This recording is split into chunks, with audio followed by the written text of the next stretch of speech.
Alright, before we jump into the really exciting 2025 reading plan videos, I thought we would do a series check-in to see where I'm at right now.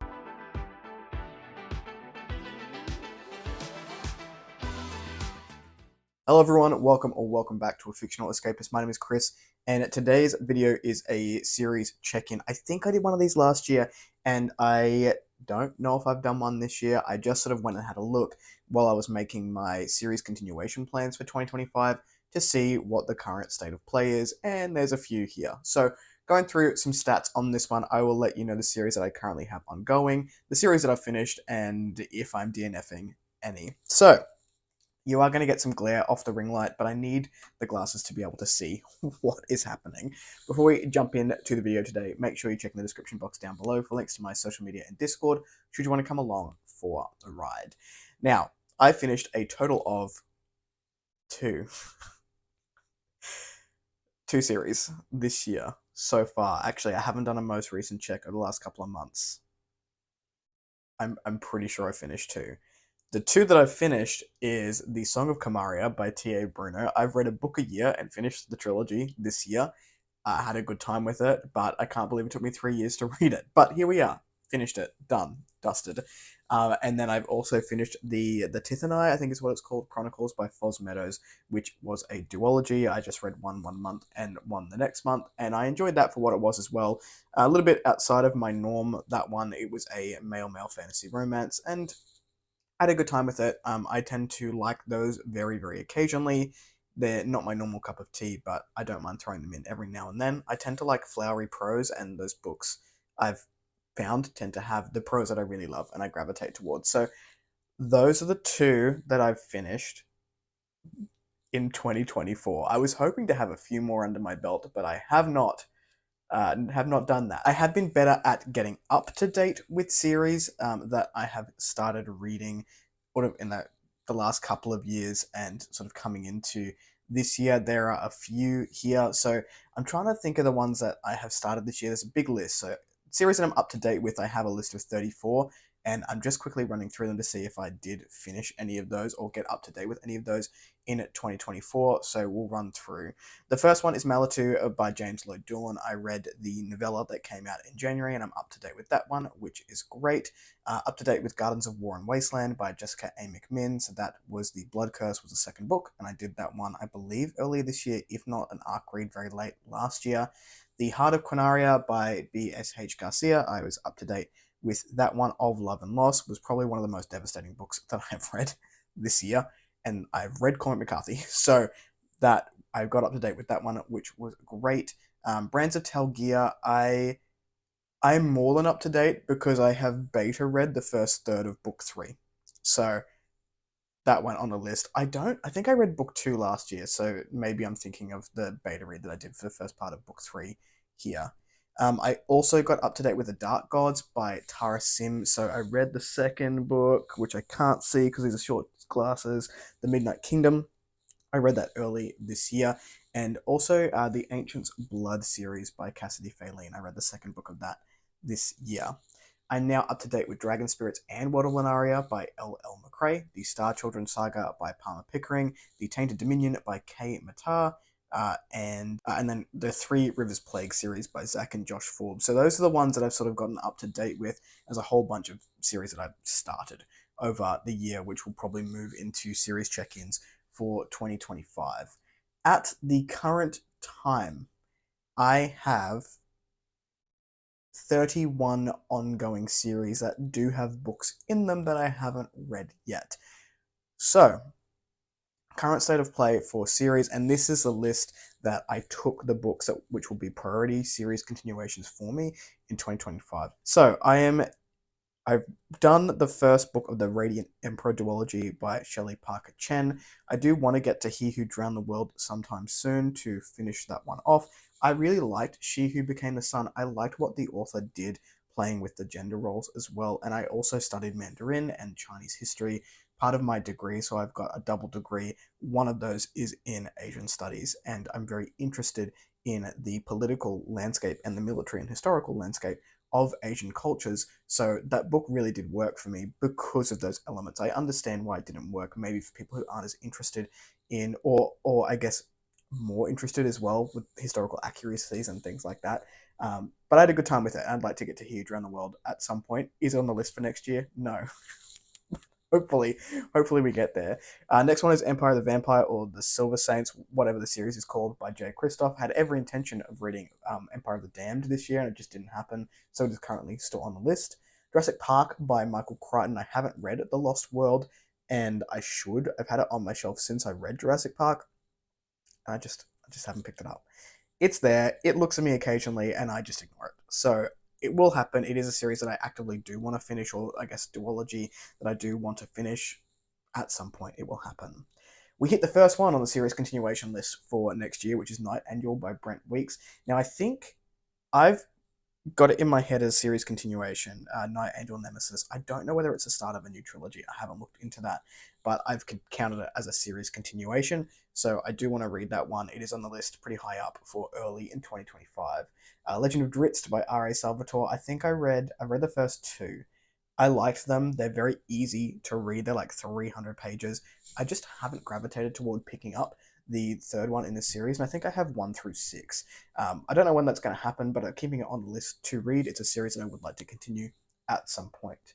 Mortal Techniques by Rob J. Hayes. Now, technically, these are standalones, but I have a bind up of the three of them, and I believe they're all sort of similar in terms of their thematics and the world that we're in there. So I've counted them as a series. I've listened to the Pawn's Gambit. I may listen to the next two in 2025, but it is not currently on the list. We'll see. We'll see what happens there.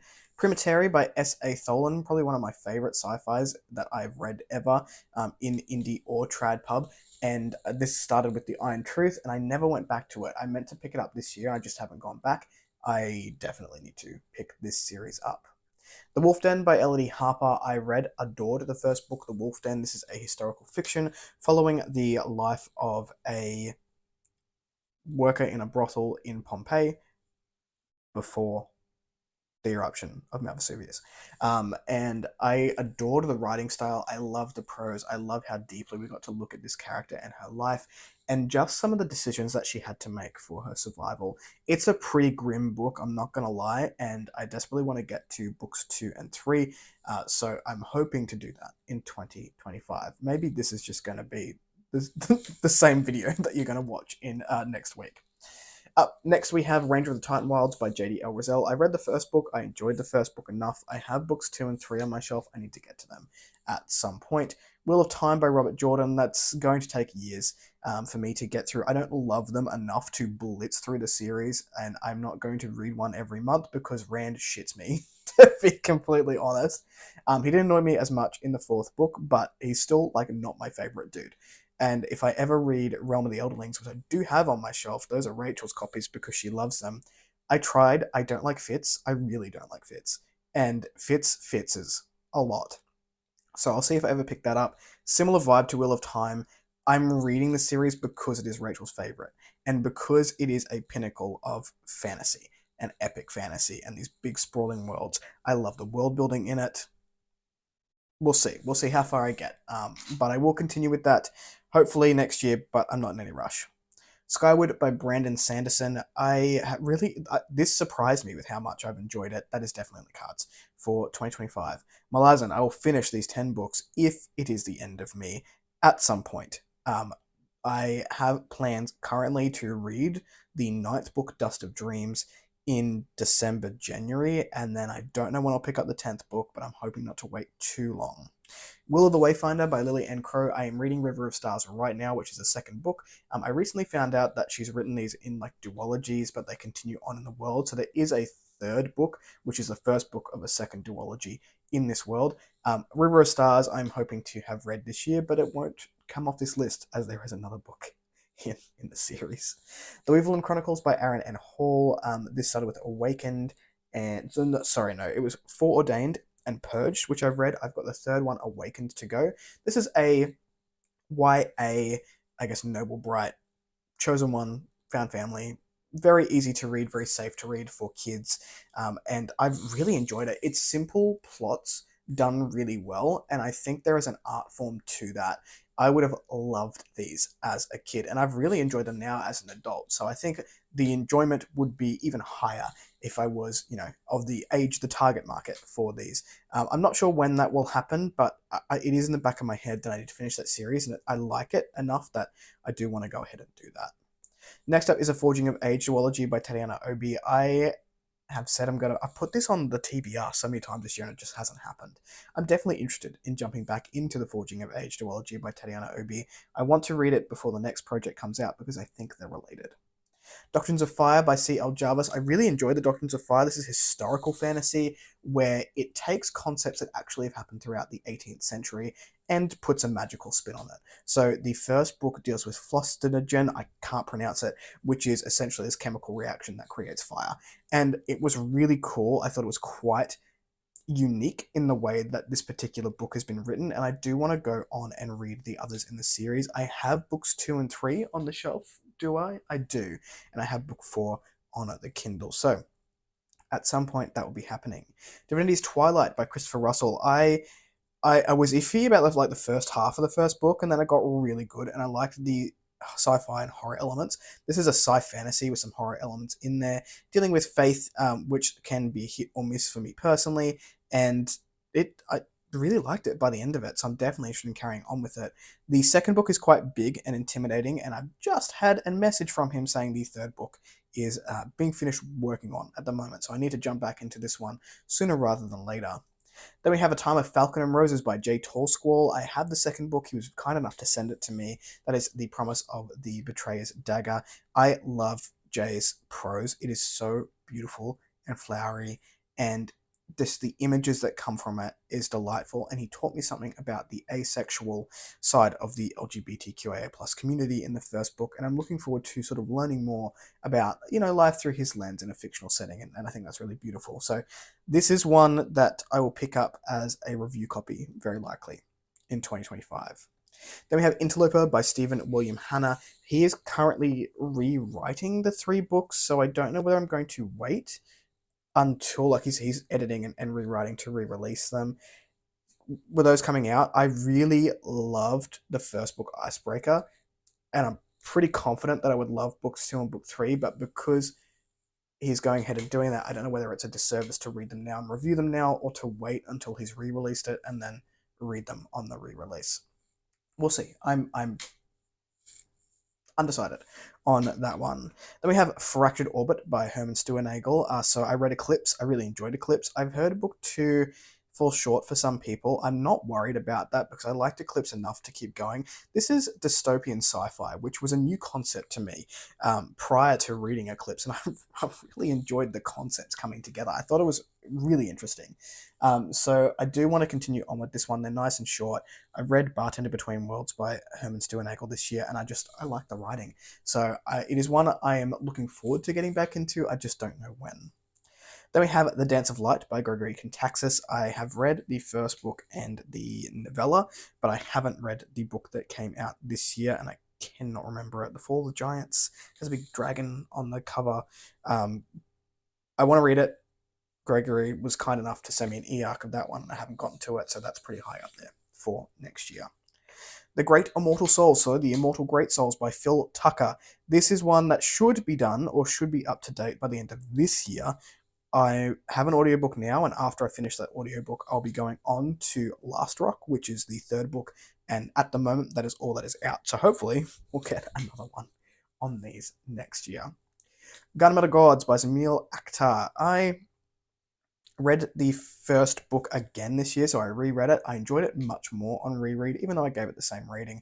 I think I've spoken about that before, but my enjoyment physically reading it was definitely enhanced to my enjoyment listening to it on audio, so I'm interested in going on with this one at some point, hopefully in 2025. Now, I have First Law by Joe Abercrombie in here, and I'm so undecided about whether this is going to move into a DNF for me. The only reason I haven't is because I own so I've read the First Law trilogy, and I own the 3 standalones. I didn't love Best Served Cold at all. I thought it was super predictable and just boring. Sorry, Abercrombie fans. I like his writing, I like his wit, I like his characters. He obviously excels in these areas. I am a plot guy, and that plot just did not do it for me. The plots haven't done it for me, and the world building hasn't done it for me in Joe Abercrombie yet. But the writing is addictive, and I don't know whether to continue on and keep reading it or whether it's just not worth my time as someone who hasn't overly loved it up until now. Maybe you can let me know in the comments down below if I should keep going with the standalones. I have heard that people who don't love Joe Abercrombie and sort of have similar feelings really like Red Country. So I don't know, maybe I'll get to that one. We'll see. Then we have Bevan Song by Jonathan Neves Mayers. That one has had a novella come out recently, which I haven't read. I would like to get to that one pretty soon. Resonance Crystal Legacy by Delilah Wan. So Supplicant, I just had the ebook from the Kickstarter drop into my Kindle like 2 days ago. And I didn't put it on my list for series continuations, but I can see this being a January read because Petition was a mood read for me when I started leaning a little bit more into that at the end of last year.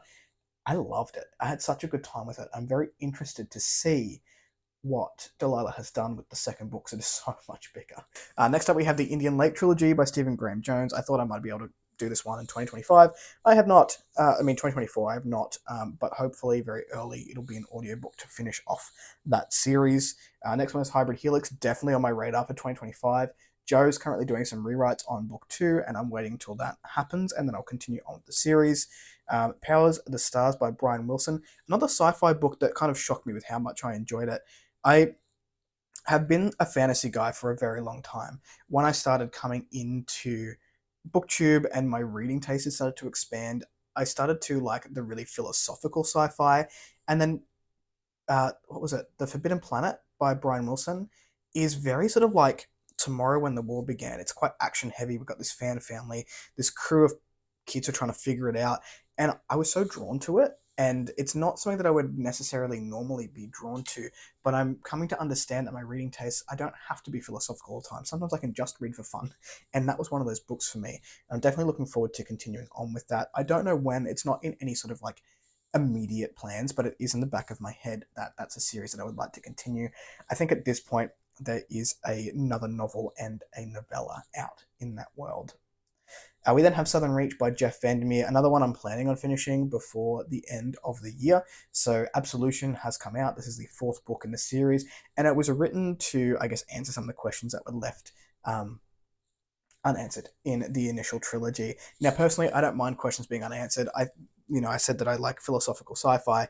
I think this sort of horror, environmental sci-fi does leave a lot unsaid for the interpretation of the reader. And I really enjoyed that aspect. I enjoyed sort of making my own conclusions about that and talking to other people and theorizing about what the fuck was happening in the Southern Reach trilogy. But at the same time, book 4 looks at 4 different expeditions into Area X, which I think would be fascinating. I would like more Area X, so I'm hoping that that will happen before the end of the year. Last one I have ongoing is the latest one in here, and that is the Riverfall Chronicles by Jacqueline Hagan. I read the Wickwire Watch not long ago. I think it was August or September. Had a really good time with it. Currently listening to the Spider Key at the moment, having a really good time with it, and that I would like to get up to date with in 2025. Now, there are a couple on here that I need to restart. In that, I read the first book a couple of years ago, and I remember next to nothing. That is The Ashes of Averin by T.A. Bruno. Sorry, T.A. Bruno. No, that is The Ashes of Averin by Tiago Abdallah. Blood and Steel Saga by E.J. Doble, and Imperial Rat by Anne Leckie. Now, Anne Leckie, I'm not sure if I'm going to read the whole 3. I liked the first one, Ancillary Justice. I didn't get the hype train, though. I was like, it was fine.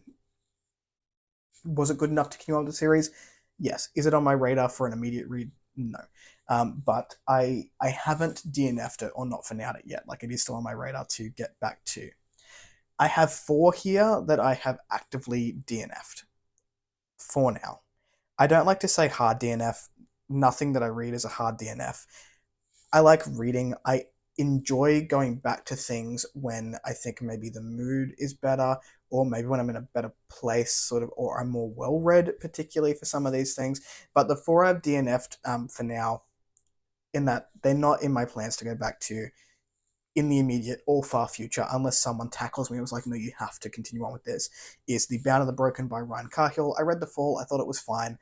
It really didn't do that much for me, and from what I hear, if I didn't love The Fall, which people have said is fantastic, I may not enjoy the series.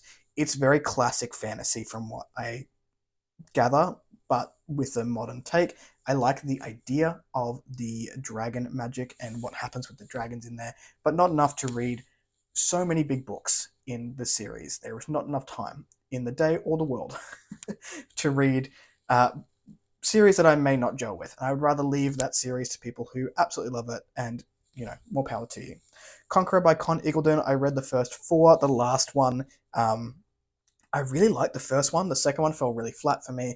Third one I enjoyed. Fourth one was okay. The fifth one I've got no desire to go in and read because of the events that happened at the end of the fourth book. Like, for me, that series is now done. So I have no desire to go and do that. Dragon Riders of Pern by Anne McCaffrey. I understand the argument and the pillar of fantasy it was at the time. The thematics and the misogyny and the way women are treated in there, I do not like at all. Didn't vibe with it. Actively uncomfortable as I was reading it. So it's not for me. I'm glad I read the first book and I experienced the first book. I have a whole discussion with Luke and Taylor, which I'll put up above or down below, whatever. If you want to check that out, more thoughts on that. We all sort of said at the end of that, I don't know if I'm going to read book 2, and then I said, I'll take one for the team, I'll read book 2, and then it just didn't get better. So we're done. We're done with Dragon Riders of Pern. The last one here is a YA series, and this is by M.H. Woodscourt, and this is the Shattered Arc, whatever. I really like the first book. Again, a simple premise, told really well, very magical. It is a YA series that hasn't gripped me enough to go, yes, I want to read that, and I need that in my life, and that I need to continue on with it. I own books 2 and 3. The author has sent it to me. I don't know that my enjoyment of the series is going to do it justice when it comes to, I guess, reading and reviewing and things like that. I don't tend to gravitate towards YA. The YA that I have picked up has been phenomenal. And that in the list that I read before, The Weevilland Chronicles and Skyward by Brandon Sanderson, they're both YA series I've really enjoyed to the point where I do want to continue on with it, and I see the value. With The Shattered Arch, I enjoy the first book, done really well. I hope more people within the age range of, I'd say, about 10 to 15 pick it up and really enjoy it. The story is definitely there. The imagery is there. I liked the writing from M.H. Woodscourt, but as a YA author, I don't know that she's going to be for me in any further capacity, and that's fine. This video ended up being way longer than I anticipated, but those are the series that I have finished. The abysmal list of 2. The series that I'm up to date with, the series I'm currently ongoing with that I need to restart, and DNF'd. Do we have any commonalities? Let me know in the comments down below. If you like the content, give it one of those. If you want to see more of it, click subscribe at your will, and I will catch you in the next video. Ciao.